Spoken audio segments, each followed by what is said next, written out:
오늘은 2월 25일 금요일입니다. 오늘 주신 하나님의 말씀은 구약성경 이사야 2장 1절부터 5절까지 말씀입니다. 구약성경 969페이지에 있는데 우리 찾아서 함께 읽었으면 좋겠습니다. 이사야 2장 1절부터 5절까지 말씀 함께 읽겠습니다. 시작. 아모스의 아들 이사야가 받은 바 유다와 예루살렘에 관한 말씀이라. 만일에 여호와의 전의 산이 모든 산 꼭대기에 굳게 설 것이요 모든 작은 산 위에 뛰어나리니 만방이 그리로 모여들 것이라. 많은 백성이 가며 이르기를 오라 우리가 여호와의 산에 오르며 야곱의 하나님의 전에 이르자. 그가 그의 길을 우리에게 가르치실 것이라. 우리가 그 길로 행하리라 하리니 이는 율법이 시온에서부터 나올 것이요 여호와의 말씀이 예루살렘에서부터 나올 것임이니라. 그가 열방 사이에 판단하시며 많은 백성을 판결하시리니 무리가 그들의 칼을 쳐서 보습을 만들고 그들의 창을 쳐서 낫을 만들 것이며 이 나라와 저 나라가 다시는 칼을 들고 서로 치지 아니하며 다시는 전쟁을 연습하지 아니하리라.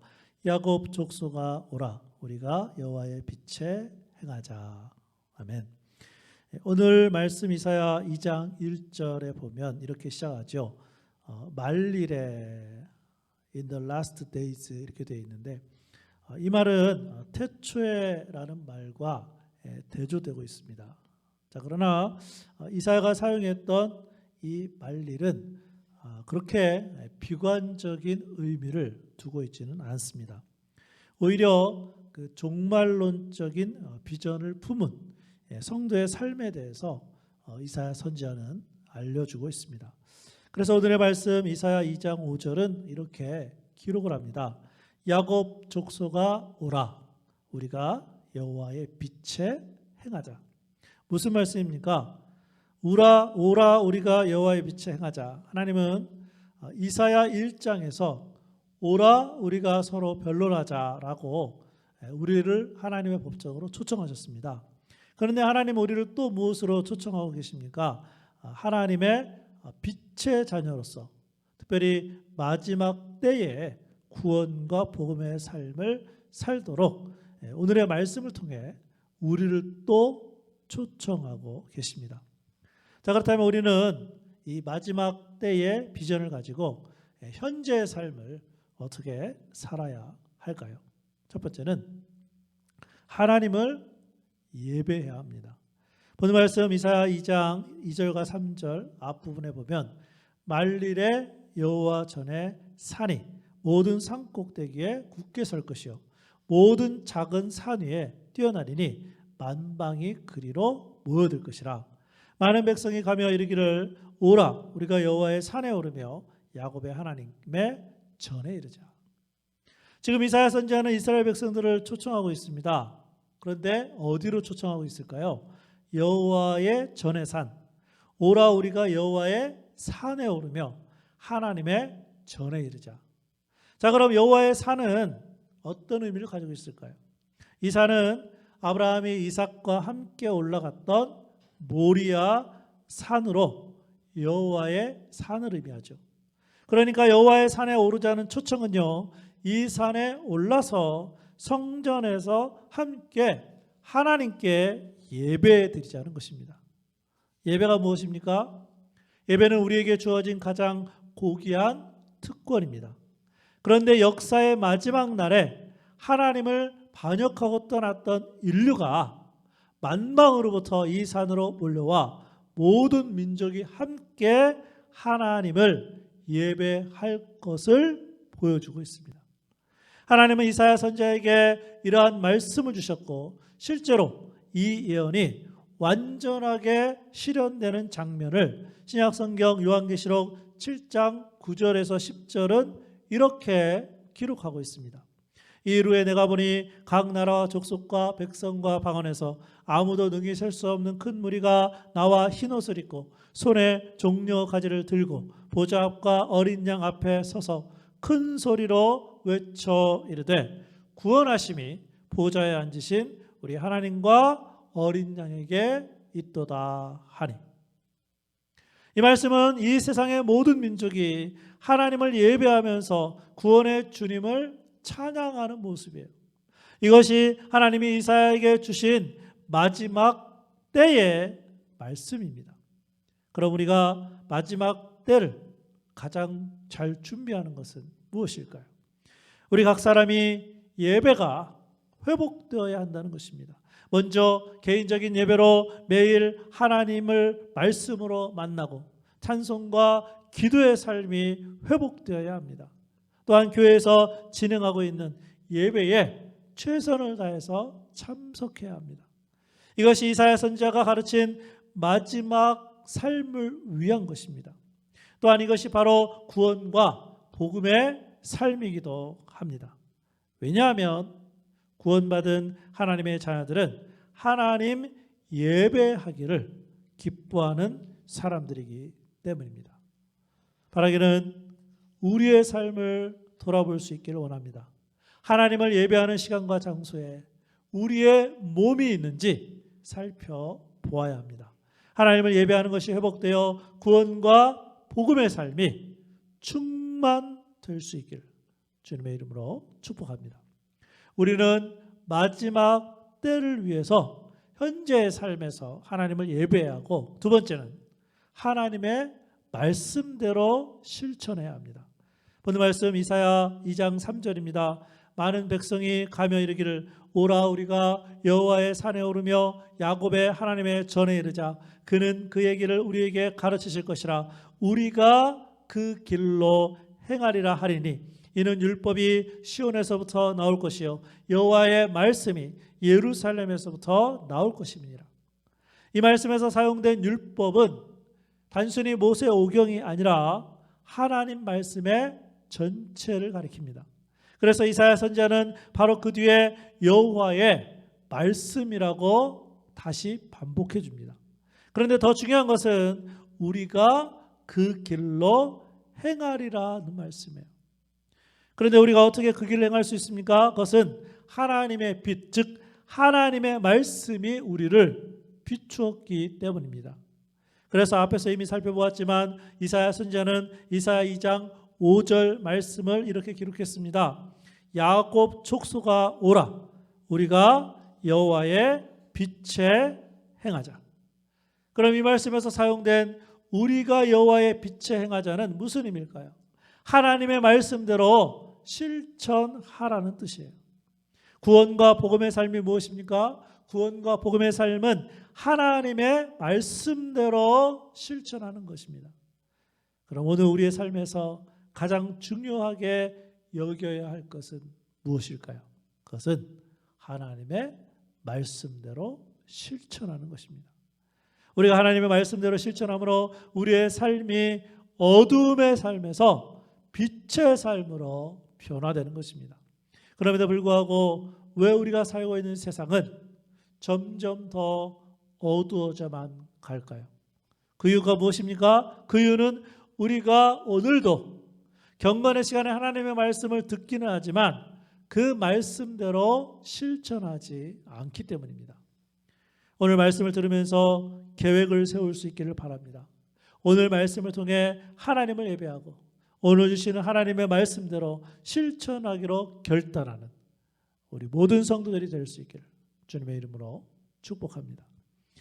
우리가 마지막 때를 삶을 위해서 현재의 삶에서 하나님을 예배하고 하나님의 말씀대로 실천해야 하며, 마지막으로 세 번째는 하나님의 평화를 이루어야 합니다.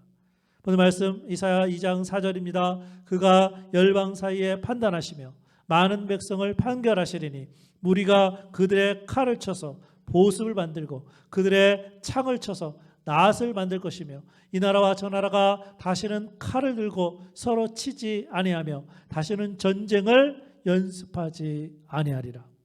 무슨 말씀입니까? 마지막 때에 하나님의 섭리 가운데 이루어질 평화입니다. 참된 평화가 예루살렘에서 이루어진다는 거예요. 그래서 예루살렘의 뜻이 무엇입니까? 예루살렘은 평화의 도시라는 뜻입니다. 자, 그런데 현재는 어떻습니까? 이 세상에서 가장 평화롭지 못한 곳의 하나가 예루살렘입니다. 그런데 하나님은 말씀하고 계십니다. 다시는 전쟁을 연습하지 아니하리라.